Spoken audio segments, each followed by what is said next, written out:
मेरी सौतेली माँ रोज मुझसे 1 किलो बैंगन मंगवाती, मगर मैं हैरान हो जाती क्योंकि बैंगन को बिना पकाए अपने कमरे में लेकर चली जाती और जब वह बाहर निकलती तो लंगड़ा लंगड़ा कर चलती और बोलती कि बैंगन बहुत अच्छा था। एक दिन सौतेली माँ का राज जानने के लिए मैं अपनी छोटी बहन को माँ के कमरे में छुपा दिया।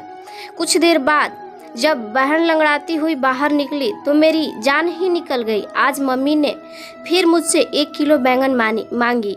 जैसे ही मैं लेकर आई तो मुझसे बैंगन का थैला ले ली और अपने कमरे में चली गई। मैं हक्का बक्का रह गई कि मम्मी को क्या हुआ है। अभी आधा घंटा ही हुआ होगा कि मेरे पापा ऑफिस से जल्दी घर आ गए थे। उनकी तबीयत खराब थी और मैं अपने कमरे में ही बैठी थी। पापा को देखकर मैं जल्दी से उठकर उनके पास आ गई थी। मुझे उनकी चिंता सताने लगी थी, मगर वह बोले थोड़ी देर आराम करूंगा तो ठीक हो जाऊंगा। फिर उन्होंने अपने कमरे में जाने के लिए दरवाज़ा खोलने की कोशिश की तो दरवाज़ा अंदर से बंद था। पापा को कुछ शक हुआ तो पापा ने दरवाज़ा पीटना शुरू कर दिया, मगर कमरे से तो मम्मी की कोई आवाज़ ही नहीं आ रही थी। पापा ने पूछा, रोशनी कहाँ है और दरवाज़ा अंदर से क्यों बंद है? मैं घबरा गई और बोली, पापा मम्मी तो कमरे में ही है, शायद उनकी आँख लग गई होगी, हो सकता है मम्मी आराम कर रही हो। पापा ने जोर जोर से दरवाज़ा खटखटाया, फिर बोले, रोशनी दरवाज़ा खोलो, जल्दी करो। लेकिन मम्मी ने कोई आवाज़ नहीं दी। मैं पापा का हाथ पकड़कर उन्हें बरामदे में लेकर आ गई और बोली, आप यहाँ बैठ जाइए, मैं दरवाज़ा खुलवाती हूँ। अब मैं जोर जोर से दरवाज़ा पीटना शुरू कर दी और साथ ही साथ कहती रही कि मम्मी दरवाज़ा खोल दो, पापा आराम करने के लिए घर आए हैं, उनकी तबीयत कुछ ठीक नहीं है। लेकिन मम्मी दरवाज़ा नहीं खोली। हो सकता है मम्मी सो गई हो, तभी तो दरवाज़ा नहीं खुल रही है। खैर आप मेरे कमरे में आराम कर लीजिए। पापा ने ना में सिर हिला दिया और मुझसे बोले कि तुम यहाँ से जाओ, तुम भी आराम कर लो। लेकिन मैं पापा के पास ही बैठी रही। तभी पापा के कमरे का दरवाज़ा खुला और मम्मी लंगड़ाते हुए बाहर निकलने लगी। पापा एकदम गुस्से से लाल हो उठे और मम्मी पर चिल्लाते हुए कहा, दरवाज़ा बंद क्यों था? तुम नहीं जानती कि मैं अपने 2 मासूम बेटियां तुम्हारे हवाले करके काम के लिए बाहर जाता हूँ? तुम तो हर रोज़ यही सब करती होगी। तुमने मेरी बेटियों को अपना समझा ही नहीं। मैं तो खुद 16 साल की कम उम्र की लड़की थी। पापा के गुस्से को देखकर मैं खुद ही डर गई थी, मगर फिर भी मैं आगे बढ़ी और बोली, पापा आप गलत सोच रहे हैं। मम्मी ने कभी हम लोगों को पराया नहीं समझा, वह अपनी सगी माँ की तरह हम दोनों का ख्याल रखती है। शायद आज मम्मी की तबीयत खराब होगी इसलिए वह सो गई होगी। सुनकर पापा ने मेरे सिर पर हाथ फेरते हुए कमरे में चले गए। उस टाइम मम्मी की आंखों में आंसू आ गए थे और उन्होंने मुझे शुक्रिया कहा। मैंने कहा, शुक्रिया को मारो गोली, चलिए अभी किचन में चलकर बैंगन की सब्जी बनाते हैं। मम्मी एक पल के लिए परेशान हो गई थी और बोली, रिया सब्जी तो मैंने खा ली है, बैंगन बहुत अच्छे थे। मम्मी लंगड़ाते हुए किचन में चली गई थी। मैं हैरान होकर वहीं खड़ी थी कि मम्मी ने मुझसे झूठ क्यों बोला कि उन्होंने बैंगन की सब्जी को खा लिया है, क्योंकि मैंने अपनी आंखों से देखा था कि वह कच्चा बैंगन अपने कमरे में लेकर चली गई थी।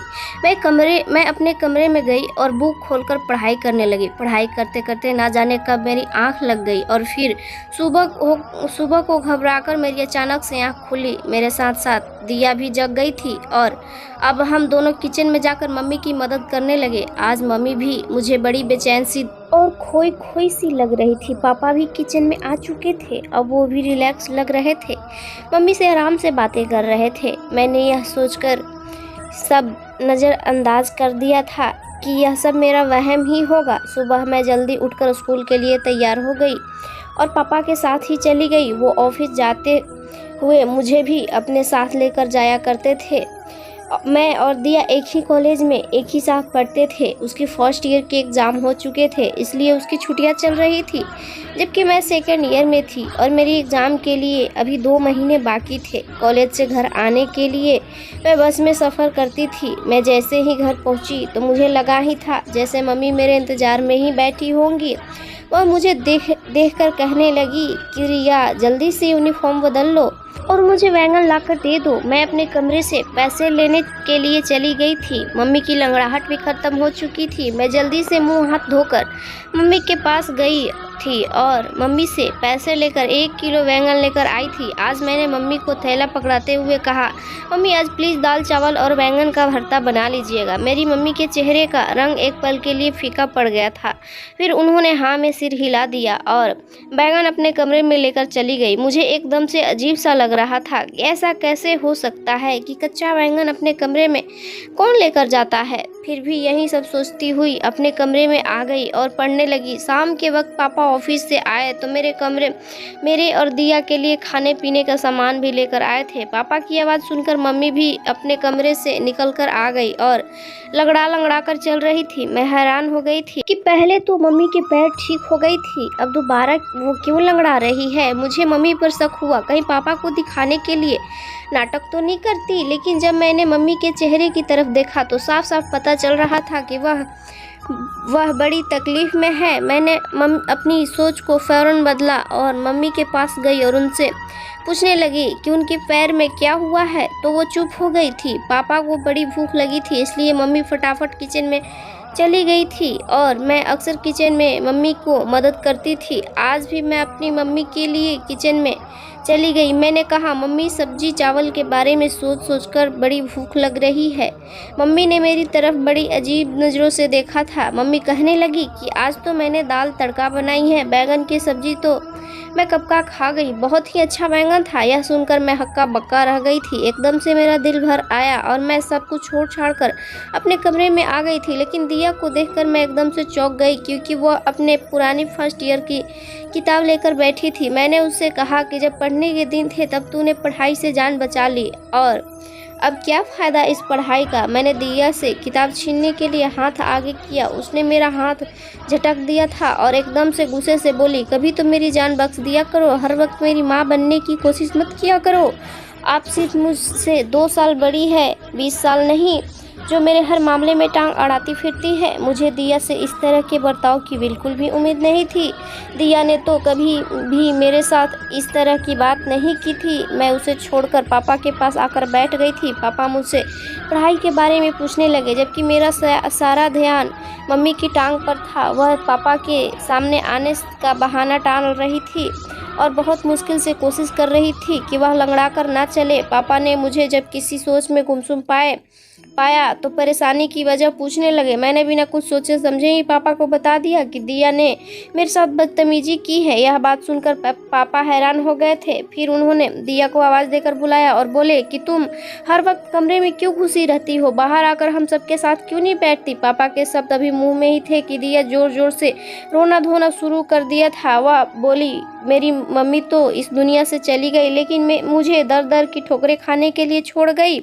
पापा कहते हैं कमरे में मत बैठो, सौतेली माँ कहती घर के कामों में हाथ बटाओ, जबकि मेरी बहन तो मेरी जान की दुश्मन ही बनी हुई है। पापा दिया की हालत देखकर हैरान रह गए थे। फिर पापा उठे और दिया को गले लगाकर प्यार करने लगे और बोले, दिया तुम जानती हो कि मैंने तुम्हें कभी भी अपनी बेटियों में कोई फ़र्क नहीं किया और रोशनी को भी समझा दिया है, फिर भी तुम इस तरह की बातें क्यों सोचने लगी हो। दिया कुछ भी बोले बिना रोती चली जा रही थी। हम सब भी परेशान हो गए थे। फिर अचानक से उसने अपने आंसू पोंछ लिए और हमसे माफ़ी मांगकर कमरे में चली गई थी। पापा ने मम्मी को आवाज़ देकर बुलाया और बोले, रोशनी आजकल दिया घर में ही होती है, यह इतनी चिड़चिड़ी क्यों हो गई है। मम्मी का चेहरा एकदम से सफ़ेद पड़ चुका था, वह बड़ी डरी हुई लग रही थी। वह बोली, सुनिए, दिया हर वक्त कमरे में ही बैठी रहती है, इसलिए मैंने 1-2 बार उसे बोला था कि घर के कामकाज में थोड़ी मेरी मदद कर दिया करो, इस तरह से तुम बोर भी नहीं होगी। शायद उसे मेरी बात बुरी लगी होगी। पापा कुछ सोचने लगे थे, जबकि ना जाने मुझे ऐसा क्यों लग रहा था जैसे रोशनी माँ हमसे कुछ छुपा रही थी। बात सिर्फ इतनी ही नहीं थी, कुछ न कुछ तो गड़बड़ जरूर थी। अगले दिन पापा हमारे कमरे के लिए टीवी लेकर आए, अच्छी मूवीज ले आए, किताबें और नॉवेल्स भी ले आए और लाकर दिया के हाथ में थमा दी थी। और पापा कहने लगे, आज के बाद तुम घर में बोर नहीं होगी। फिर कैरम मम्मी के हाथ में दे दिया और बोले, रोशनी तुम और रिया कैरम खेल लिया करो। यह देखकर मम्मी भी मुस्कुरा गई थी। मैं जब कमरे में आई तो दिया मुझे बड़ी जोश में लग रही थी। उसने हमसे कहा कि सारा दिन मैं फिल्में देख लिया करूंगी, तुम पढ़ाई में ध्यान लगाती रहना। मेरा दिल भी ललचा गया था। पापा दिया के लिए तो बच्चों वाली भी फिल्में लेकर आए थे। मैं देर रात तक जाकर पढ़ाई करती थी। एक दिन मैं पढ़ाई कर रही थी, तब मैंने मम्मी को अपने कमरे से निकलते हुए देखा। वह तेज तेज कदमों से चलती हुई छत पर चली गई। थी। ना जाने इतनी रात को छत पर क्या करने गई थी। मैं तो बड़ी परेशान हो गई थी। मैं पढ़ाई वगैरह सब कुछ भूल कर बाहर ही देखती रह गई थी। तकरीबन 1 घंटा छत पर बिताकर मम्मी अपने कमरे में वापस चली आई थी। आखिर यह सब हो क्या रहा था? मैं इस फिक्र में डूबती जा रही थी, जबकि मेरा दिल पढ़ाई में नहीं लग रहा था। कॉलेज से जैसे ही वापस आई तो मम्मी ने मुझे पैसे थमा दिए और फिर से मुझे 1 किलो बैंगन लाने के लिए भेज दिया था। मैं कपड़े बदलने कमरे में गई तो यह देखकर दंग रह गई कि दिया फर्स्ट ईयर की किताब फिर से पढ़ रही थी। मुझे यह देखकर इस तरह से चौंक गई और झट से वह किताब सहित कमरे से बाहर निकल गई थी। मैंने सोचा कि पहले तो मम्मी के बैंगन ला देती हूँ, फिर दिया को बाद में देखूंगी। मैं बैंगन ले आई तो मम्मी ने मुझसे थैला ले लिया और कोई भी बात किए बिना अपने कमरे में चली गई और अंदर से दरवाज़ा बंद करके कुंडी लगा ली। मैंने सब कुछ नज़रअंदाज किया और दिया की खबर लेने के लिए कमरे में गई तो वह मुझसे कहने लगी कि रिया, तुम मम्मी को यह रोज़ रोज़ बैंगन लाकर मत दिया करो। उसकी यह बात सुनकर मैं हैरान रह गई कि वह ऐसा क्यों कह रही है। तो मैंने इस पर उससे पूछा, क्यों, क्या हुआ? दिया जल्दी से उठकर वो मेरे पास आई और कान में मुझे ऐसी बात बोल दी कि मेरा सिर चकराने लगा। मैं दिया की बात भुला भी नहीं सकती थी, क्योंकि वो सारा दिन घर में ही होती थी। उसे तो मम्मी के हर काम के बराबर जानकारी होती थी। मैंने दिया को कसम देकर मना किया कि वह फिलहाल इस बात को किसी से भी ना कहे। मैं खुद इस सारे मामले की तहकीकात करूंगी, फिर सच सामने आ जाने के बाद ही कुछ फैसला करेंगे। मैं पढ़ने बैठ गई तो दिया टेरेस पर चली गई थी। पढ़ाई में मेरा दिल बिल्कुल भी नहीं लग रहा था। मैंने दिया और मम्मी की वजह से बिल्कुल भी परेशान थी।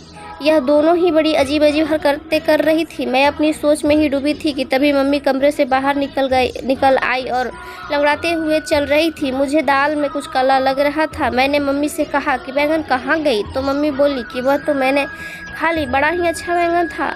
तो यह सुनकर मैं चुप हो गई और फिर मम्मी लंगड़ा कर चलती हुई घर के काम कर रही थी। तब अचानक मुड़कर बोली, दिया कहाँ है? तो मैंने उन्हें बताया कि वह छत पर गई है।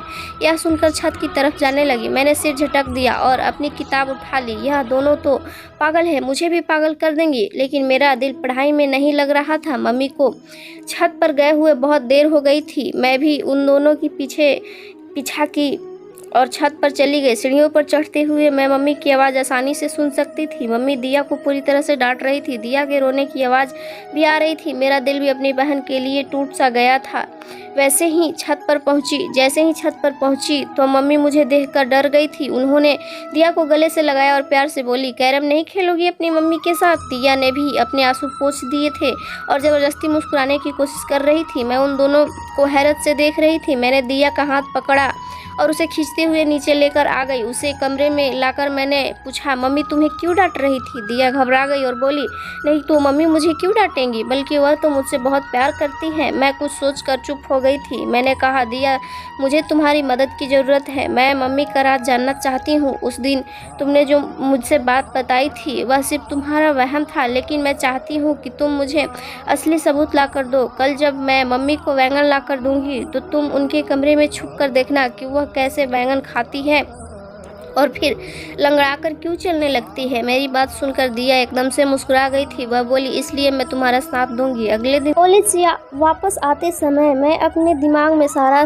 प्लान फिट करके आई थी। घर पहुंची तो मैंने मम्मी को मेरा इंतजार करते हुए पाया था। वह बोली, रिया जल्दी से बैंगन ला कर दे दो।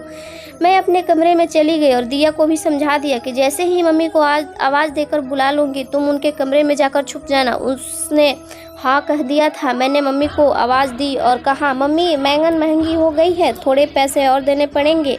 वह भी मुस्कुरा कर बोली, तो फिर क्या हुआ, मैं अभी ला कर देती हूँ। वैसे इतनी देर में दिया मम्मी के कमरे में जाकर छुप गई थी। मैं बैंगन ले आई थी। मम्मी ने खुशी वह बैंगन मुझसे ले ली और अपने कमरे में चली गई और मैं बाहर बरामदे में बेचैन होकर चक्कर पर चक्कर काट रही थी। 1 घंटे बाद मम्मी के कमरे का दरवाज़ा खुला और लंगड़ाती हुई कमरे से बाहर आ गई थी। फिर मम्मी किचन में चली गई तो दिया भी उनके कमरे से बाहर निकल आई। यह देखकर मैं तो दंग रह गई कि दिया भी आज लंगड़ा कर चल रही थी। मैंने दिया का हाथ पकड़ा और जल्दी से पूछा, दिया बताओ तुझे क्या मालूम हुआ? दिया बड़ी परेशान सी लग रही थी। वह बोली, रिया मैंने तो तुम्हें पहले ही बता दिया था कि मम्मी हमसे छुपकर घर से निकलती है, मगर तुमने मेरी बात का यकीन ही नहीं किया था। वह खिड़की बहुत छोटी है, उससे निकलते वक्त पैर में चोट लग जाती है, इसलिए मम्मी लंगड़ा कर चलती है। मैं भी उस खिड़की से निकलकर मम्मी के पीछे जाना चाहती थी, मगर इस चोट की वजह से मैं वापस आ गई। मैंने दिया को कसम दी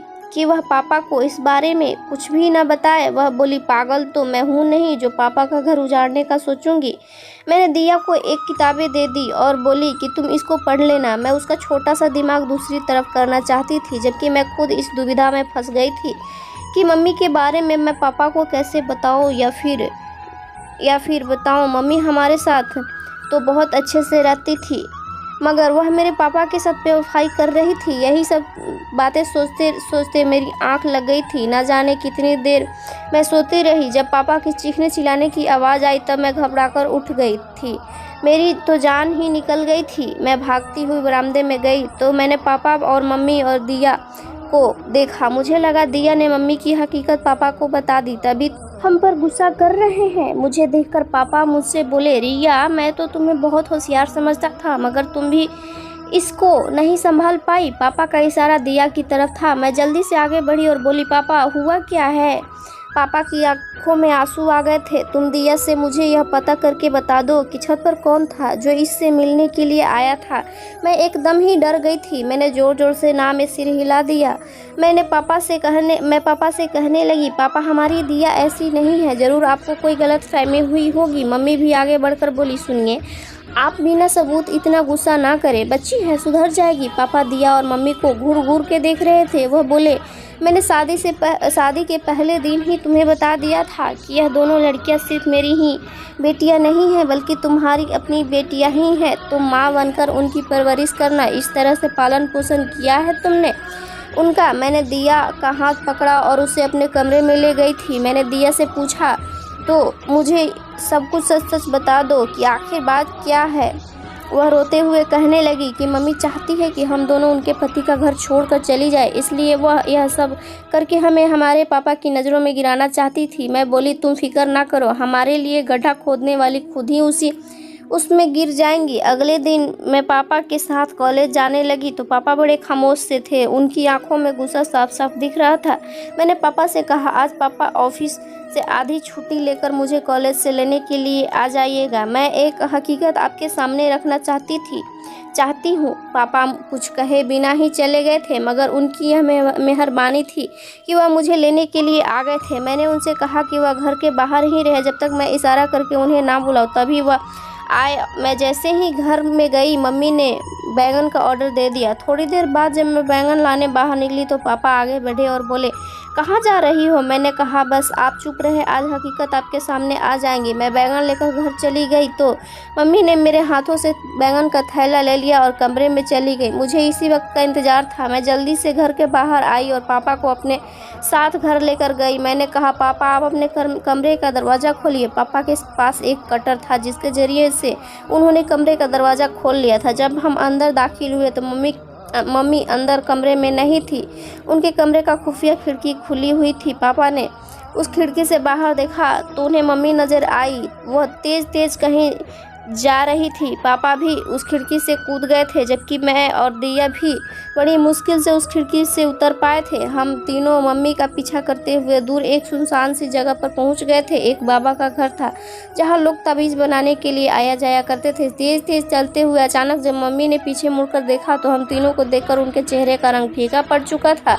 पापा आगे बढ़े और मम्मी का हाथ पकड़कर उन्हें घर ले आए। पापा के तेवर बड़े खतरनाक हो चुके थे। मम्मी से बोले, रोशनी, आज मैंने अपनी आंखों से सब कुछ देख लिया है, तो झूठ बोलने का कोई मतलब ही नहीं है, मुझे सच सच बता दो। तब मम्मी बोली, सुनिए, भगवान जानता है मैंने आपकी इन दोनों बेटियों को अपनी सगी बेटियों की तरह ही समझा है, मगर इनकी वजह से आप मुझ पर शक करते हैं कि मैं उनका ख्याल नहीं रखती। इनकी वजह से आप मुझे दो शब्द भी सुना देते थे।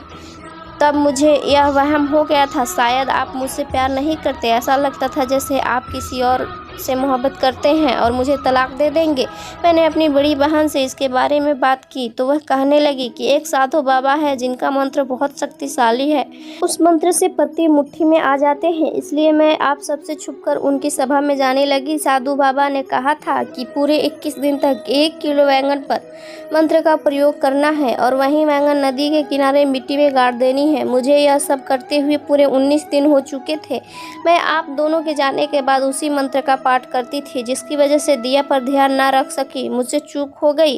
दिया अपने ही इलाके के आवारा लड़के सूरज से मोहब्बत कर बैठी और इनके दरमियान चिट्ठी और खत का सिलसिला शुरू हो चुका था। मुझे दिया पर शक हुआ, इसलिए मैं आधी रात को उठकर छत पर चली गई। तब मुझे सूरज का खत नज़र आया, उसमें उसने दिया की बहुत तारीफ करी थी। मैंने वह खत दिया को दिखाते हुए कहा कि मैं तुम्हारी हकीकत तुम्हारे पापा को बता दूंगी, इसलिए समय के रहते सुधर जाओ। मगर दिया तो मुझे अपना दुश्मन समझने लगी थी। मैं यह ठान चुकी थी कि 21 दिन की प्रक्रिया पूरी हो जाएगी और मेरी मन्नत भी। इसके बाद दिया से सख्ती से पेश आऊँगी, मगर यह व्रत पूरा होने से पहले ही आप मेरा जान चुके हैं। मैं आपसे माफ़ी चाहती हूँ कि मैं दिया का ख्याल नहीं रख पाई। मैंने दिया की तरफ देखा तो वह शर्म के मारे सिर झुकाकर खड़ी थी। पापा ने आगे बढ़कर दिया के सिर पर हाथ रख दिया और बोले, बेटा अगर सूरज अच्छा लड़का होता तो मैं उसकी शादी तुम्हारे साथ खुद करवा देता, मगर वह बहुत बुरा इंसान है।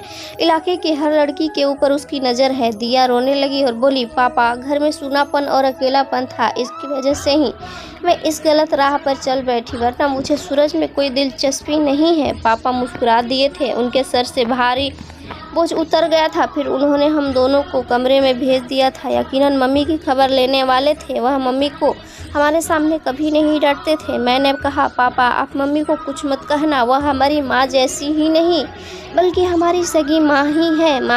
मम्मी रोते हुए हम दोनों बहनों को गले से लगा ली और एक बार फिर हमारे घर में प्यार का खुशनुमा माहौल बन चुका था। दोस्तों, उम्मीद करती हूँ आपको हमारी कहानी पसंद आई होगी। अगर ये कहानी पसंद आई है तो मेरी इस प्यारी सी कहानी को लाइक करें और चैनल को सब्सक्राइब करें प्लीज़, और बेल आइकन ज़रूर दबाएं ताकि अगली अपडेट सबसे पहले आप तक पहुँचे। धन्यवाद दोस्तों।